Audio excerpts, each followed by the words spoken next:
नमस्कार, सुप्रभात। आप देख रहे हैं खबर दिल्ली और समय हो चला है दिल्ली की 25 बड़ी खबरों को जानने का। इससे पहले यदि आप वीडियो को लाइक नहीं किए हैं तो लाइक कर दीजिए और चैनल को सब्सक्राइब कर लीजिए। तो आइए एक नजर डालते हैं 25 बड़ी खबरों पर फटाफट अंदाज में। दिल्ली की सीएम रेखा गुप्ता की सुरक्षा में बड़ा बदलाव, क्लोज प्रोटेक्शन में तैनात रहेंगे सीआरपीएफ के जवान। दिल्ली की मुख्यमंत्री रेखा गुप्ता पर हमले के बाद दिल्ली पुलिस अब उनकी सुरक्षा में बड़ा बदलाव करने जा रही है। सूत्रों के मुताबिक जन सुनवाई के दौरान सुरक्षा की नए सिरे से व्यवस्था होगी। यह सुनिश्चित किया जाएगा कि सीएम के नजदीक कोई नहीं पहुंच पाए। जन सुनवाई के दौरान पहले शिकायत को वेरीफाई किया जाएगा, उसके बाद ही उसे सीएम के पास तक पहुंचाया जाएगा। क्लोज प्रोटेक्शन में सीआरपीएफ के जवान तैनात रहेंगे। हालांकि रेखा गुप्ता जब बाहर निकलेंगी तो उनके साथ जो मौजूदा सुरक्षा है उसमें कोई बदलाव नहीं होगा। सीएम रेखा गुप्ता मुख्यमंत्री को Z+ सुरक्षा मिली हुई है, उसमें कोई बदलाव नहीं किया गया। मैं केवल जन सुनवाई के दौरान इंतजाम बदले जाएंगे। दिल्ली में दागी और सेटिंगबाज पुलिस वालों पर होगा एक्शन, विजिलेंस तैयार कर रही खास लिस्ट।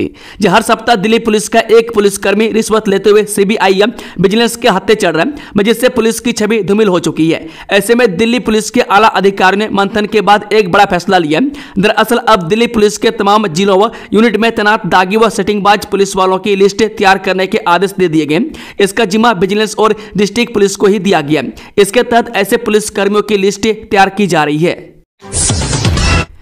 रोक दीजिए मिलॉर्ड, दिल्ली के कुत्तों पर सुप्रीम कोर्ट ने खारिज कर दी अपील। जब कुत्तों को लेकर सुप्रीम कोर्ट के एक आदेश के बाद से बेचैन डॉग लवर्स को एक बार फिर निराशा हाथ लगी है। लावारिस कुत्तों को उठाने के लिए दिल्ली नगर निगम यानी कि एमसीडी की ओर से जारी एक अधिसूचना को चुनौती देने वाली याचिका पर सर्वोच्च अदालत ने सुनवाई से इनकार कर दिया है।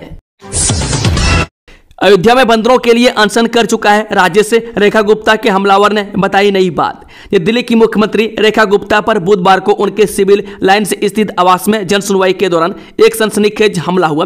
हमलावर की पहचान गुजरात के राजकोट निवासी 41 वर्षीय राजेश भाई खिमची भाई सकरिया के रूप में हुई। राजेश से फरियादी बनकर सीएम हाउस पहुंचा और उसने न केवल मुख्यमंत्री को थप्पड़ मारने की कोशिश की बल्कि उनके बाल खींचकर उन्हें धक्का भी दिया। पुलिस पूछताछ में पता चला कि यह शख्स पहले अयोध्या में बंदरों की सुरक्षा के लिए अनशन कर चुका है। रेखा गुप्ता पर हमला, भैरव बाबा का आदेश से दिल्ली पुलिस को गजब कहानी सुना रहा राजेश। दिल्ली की मुख्यमंत्री रेखा गुप्ता पर हमला करने वाला राजकोट का राजेश खिमची इस समय पुलिस गिरफ्त में। उस पर हत्या के प्रयास का मुकदमा लगा है और दिल्ली पुलिस की स्पेशल सेल के अलावा आईबी भी उसमें पूछताछ कर रही है। इस बीच राजेश पूछताछ में जो बातें बता रहा है वो हैरान करने वाली है। मीडिया रिपोर्ट्स की माने तो दिल्ली पुलिस के सूत्रों ने बताया कि राजेश खिमची ने बताया कि रेखा गुप्ता पर हमला करने के लिए उसे भैरव बाबा ने आदेश दिया था। उसने कहा कि वह शिव भक्त हैं और भैरव बाबा ने सपने में आकर उसे दिल्ली जाकर अपनी बात रखने को कहा था। मीडिया रिपोर्ट्स के अनुसार पुलिस के सूत्रों ने बताया कि पहले राजेश खिमची भगवान शिव का भक्त है।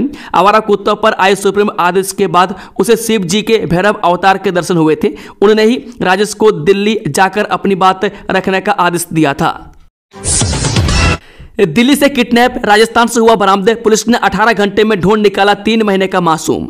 दिल्ली की पुलिस ने किडनैपिंग के मामले में कार्रवाई करते हुए मात्र 18 घंटे में 3 महीने के बच्चे को राजस्थान से सुरक्षित बरामद कर लिया। बच्चे का अपहरण करने वाले को दिल्ली पुलिस ने राजस्थान के खेतरी से अरेस्ट कर लिया। दिल्ली पुलिस के मुताबिक 19 अगस्त को थाना आनंद पर्वत में 3 महीने के बच्चे के अपहरण की सूचना मिली। शिकायतकर्ता बच्चों की मां जो चेन्नई की रहने वाली है अपने रिश्तेदार से मिलने दिल्ली आ रही थी। ट्रेन में उनकी मुलाकात आरोपी से हुई। आरोपी ने 2 घंटे तक बातचीत कर उनका विश्वास जीत लिया। दिल्ली पहुंचने के बाद आरोपी उन्हें कपड़े की दुकान पर ले गया और 150 रुपये देकर कहा कि बच्चे के लिए कपड़े खरीद लो, वह बाहर इंतजार करेगा। इसी बहाने आरोपी नवजात बच्चे को लेकर फरार हो गया। दिल्ली में रेडी टू मूव फ्लैट्स की पेशकश, डीडीए 26 अगस्त से करेगा ई ऑक्शन, जाने पूरी डिटेल। अगर आप दिल्ली में रहते हैं और अपना खुद का एक आशियाना बनाना चाहते हैं तो ये खबर आपके लिए है। मैं दिल्ली विकास प्राधिकरण यानी कि डीडीए 26 अगस्त को एक नई प्रीमियम हाउसिंग स्कीम लॉन्च करने जा रहा है, जिसे बीते जुलाई महीने में ही उपराज्यपाल द्वारा हरी झंडी मिल चुकी है। इस योजना के तहत राजधानी के कई प्रमुख इलाकों में कुल 250 फ्लैट्स के साथ कार और स्कूटर गैरेज भी उपलब्ध कराए जाएंगे। खास बात यह है कि डीडीए की इस स्कीम में फ्लैट्स के साथ साथ स्कूटर, कार, गैरेज की भी नीलामी होगी। इन्हें भी ई ऑक्शन के जरिए ही खरीद सकेंगे। अधिकारियों के मुताबिक इसके लिए फ्लैट्स के रिजर्व प्राइस तय कर दिए गए, यानी नीलामी की बोली उस प्राइस से शुरू होगी। डीडीए के ये फ्लैट्स जहांगीरपुरी, नंदनगरी, पीतमपुरम, अशोक पहाड़ी, वसंत कुंज, जसोला, रोहिणी, शालीमार बाग और द्वारका जैसी लोकेशन पर स्थित है। हमले के बाद सीएम रेखा गुप्ता की पहली तस्वीर आई सामने। दिल्ली के सभी सांसदों के साथ चाय पीती दिखी। दिल्ली में जनसुनवाई के दौरान हुए हमले के बाद मुख्यमंत्री रेखा गुप्ता की पहली तस्वीर सामने आई है। अपने आवास पर मुख्यमंत्री रेखा गुप्ता बीजेपी सांसदों के साथ चाय पीती दिखी। बीजेपी सांसद हर्ष मल्होत्रा, मनोज तिवारी, बांसुरी स्वराज, प्रवीण खंडेलवाल आदि उनका हाल पूछने के लिए सीएम आवास पहुंचे थे। सभी के साथ बैठकर रेखा गुप्ता ने बातचीत की। तस्वीर में वे स्वस्थ दिख रही है। दिल्ली में फिर से 6 स्कूलों को बम से उड़ाने की धमकी, मौके पर पहुंची पुलिस। दिल्ली के प्रसाद नगर और द्वारका समेत 6 स्कूलों को बम से उड़ाने की धमकी मिली है। दिल्ली पुलिस और अग्निशमन विभाग मौके पर मौजूद हैं। स्कूलों में सघन तलाशी अभियान चलाया गया। इस स्थिति ने एक बार फिर छात्रों, अभिभावकों और स्कूल कर्मचारियों के बीच चिंता पैदा कर दी। हालांकि अब तक किसी भी स्कूल में कोई संदिग्ध वस्तु नहीं मिली है।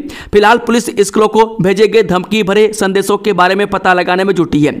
जिन स्कूलों को धमकी मिली है उनमें आंध्रा स्कूल, प्रसाद नगर, BGS स्कूल द्वारका, राव मान Singh school Chhawla, CR convent school Dwarka, max fort school Dwarka sector 7, Indraprastha international school Dwarka शामिल है। विधवा बहू को ससुर की पैतृक संपत्ति से भी मिलेगा भरण पोषण, दिल्ली हाईकोर्ट का बड़ा फैसला। दिल्ली हाईकोर्ट ने एक बड़ा फैसला सुनाते हुए कहा कि पति के निधन के बाद विधवा हुई बहू को अपने ससुर की पैतृक संपत्ति से भरण पोषण पाने का पूरा अधिकार है। दिल्ली हाईकोर्ट ने साफ किया है कि यह अधिकार केवल पैतृक संपत्ति पर लागू होगा, न कि ससुर की स्वयं से बनाई गई संपत्ति पर।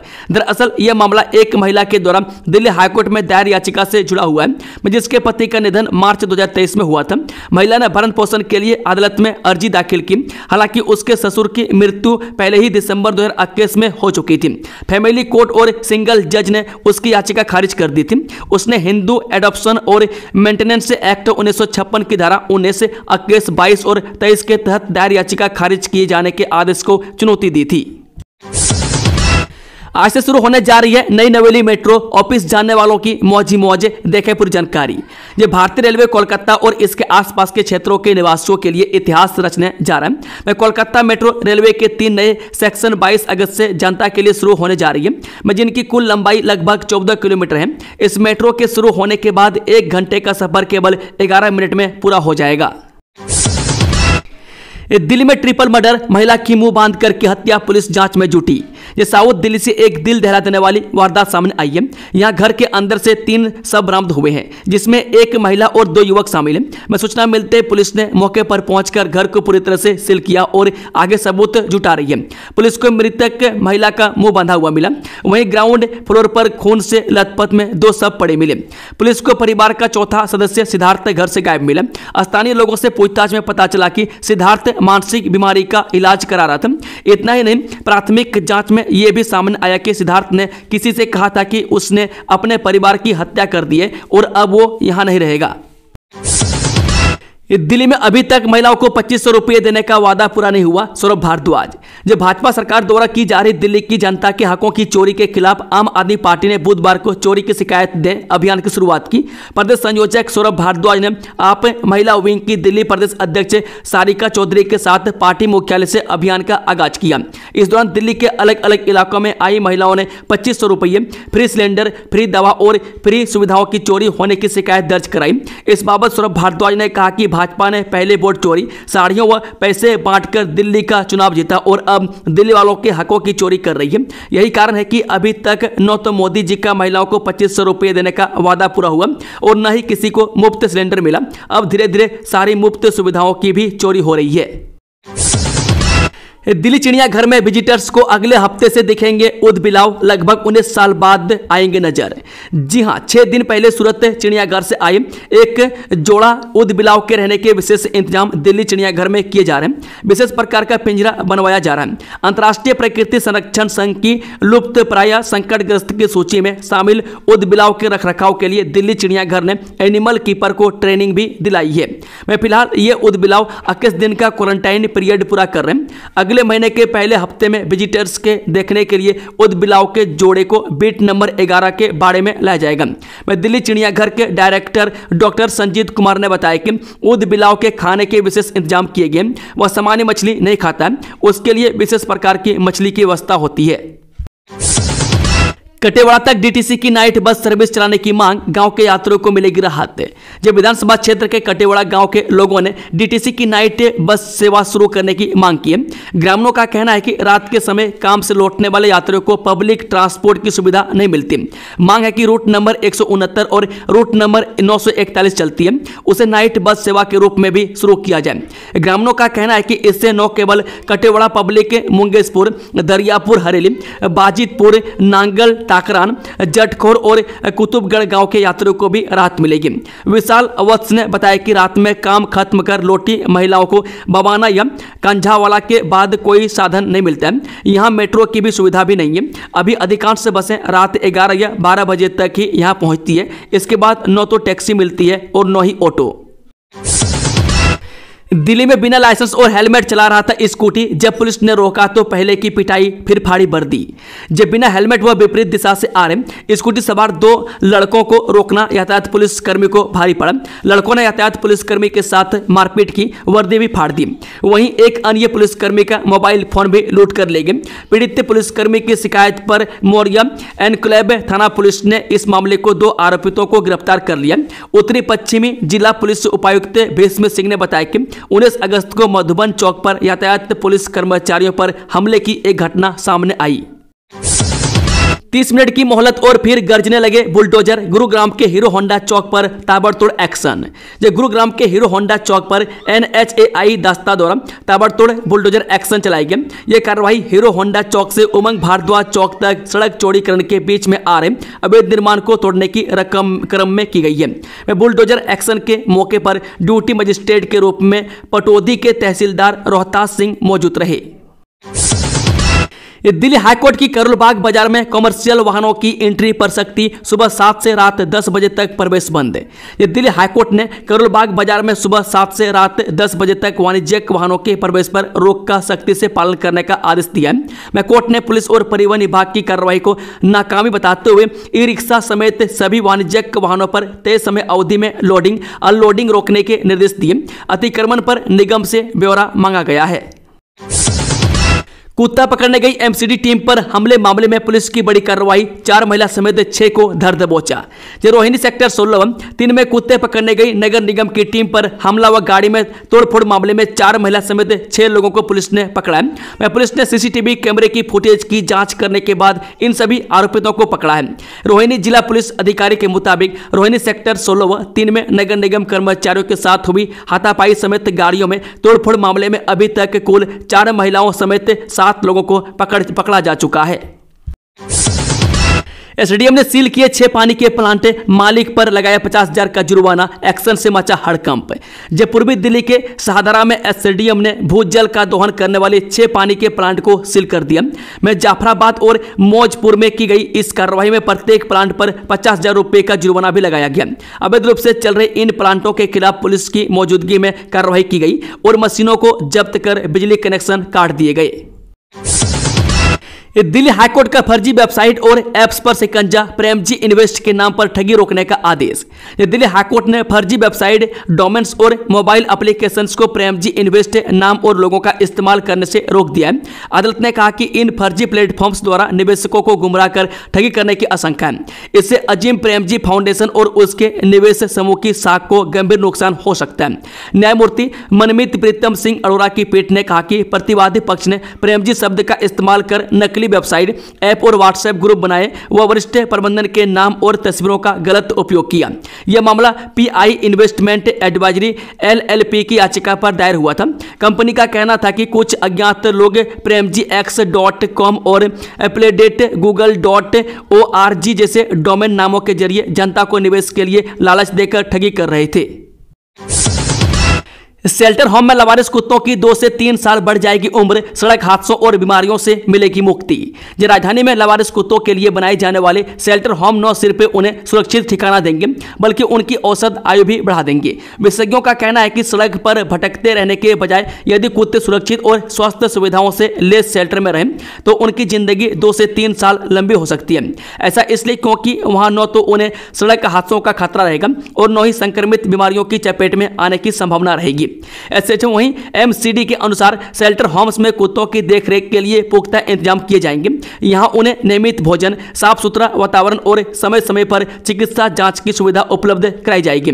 MCD के अधिकारियों का कहना है कि हर शेल्टर होम्स में पशु चिकित्सक और सहायक स्टाफ तैनात रहेंगे ताकि किसी भी स्वास्थ्य समस्याओं का तुरंत इलाज हो सके। साथ ही बीमार या घायल कुत्तों को प्राथमिक उपचार के बाद लंबे समय तक निगरानी में रखा जाएगा। दिल्ली NCR में बादलों की लुका छिपी, 23 के लिए येलो अलर्ट। अगले 6 दिन के मौसम पर IMD का अपडेट। ये दिल्ली NCR में बादलों की लुका छिपी के बीच उमस से लोग परेशान हैं। हालांकि बीच बीच में हल्की हवाएं राहत पहुंचा रही है। मौसम विभाग ने 21 अगस्त यानी कल शाम को देर शाम में हल्की बारिश होने की संभावना जताई थी। मैं शनिवार के लिए येलो अलर्ट जारी किया गया। आइए जानते हैं 27 अगस्त तक मौसम विभाग ने अपने ताजा अपडेट में क्या भविष्यवाणी की है। नोरा फतेही जैसी दिखे पत्नी, इसलिए रोज करवाता था पत्नी से 3-3 घंटों तक जिम। पति और ससुराल वालों के खिलाफ मुकदमा दर्ज। गाजियाबाद में पत्नी ने पति पर गंभीर आरोप लगाते हुए मुकदमा दर्ज कराया। पत्नी का आरोप है कि उसका पति जबरदस्ती जिम में 3-3 घंटों तक वर्कआउट करने का दबाव बनाता है। पत्नी वर्कआउट न करने पर खाना नहीं देता है। वह पति की ख्वाहिश है कि पत्नी बॉलीवुड एक्ट्रेस नोरा फतेही की तरह दिखे। पत्नी का आरोप है कि पति की बात न मानने पर शारीरिक और मानसिक तौर पर प्रताड़ित किया जाता है। पीड़िता की तहरीर पर महिला थाने में पति, ससुर, सास और ननद के खिलाफ मुकदमा दर्ज किया गया है। दिल्ली सरकार इस सेशन छात्रों को नहीं देगी स्कूल यूनिफॉर्म, केवल दी जाएगी सब्सिडी। दिल्ली सरकार ने कहा कि वो इस शैक्षणिक सत्र में स्कूली छात्रों को यूनिफॉर्म नहीं दे पाएगी।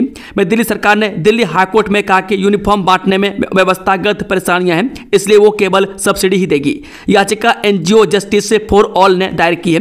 पहले की सुनवाई के दौरान दिल्ली सरकार ने कहा था कि 10 मई को दिल्ली कैबिनेट ने स्कूल यूनिफॉर्म के लिए पैसे बढ़ाने का फैसला किया था, जो सीधे छात्रों के बैंक खातों में जाएगा।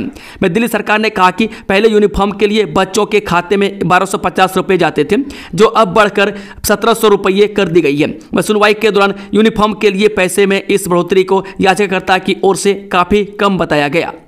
दोस्तों, खबरों का सिलसिला समाप्त होता है। अगर जानकारी पसंद आई हो तो वीडियो को लाइक, शेयर, चैनल को सब्सक्राइब जरूर से जरूर कर लें और कमेंट बॉक्स में अपना राय देना ना भूलें। Thank you, all the best. जय हिंद, जय भारत।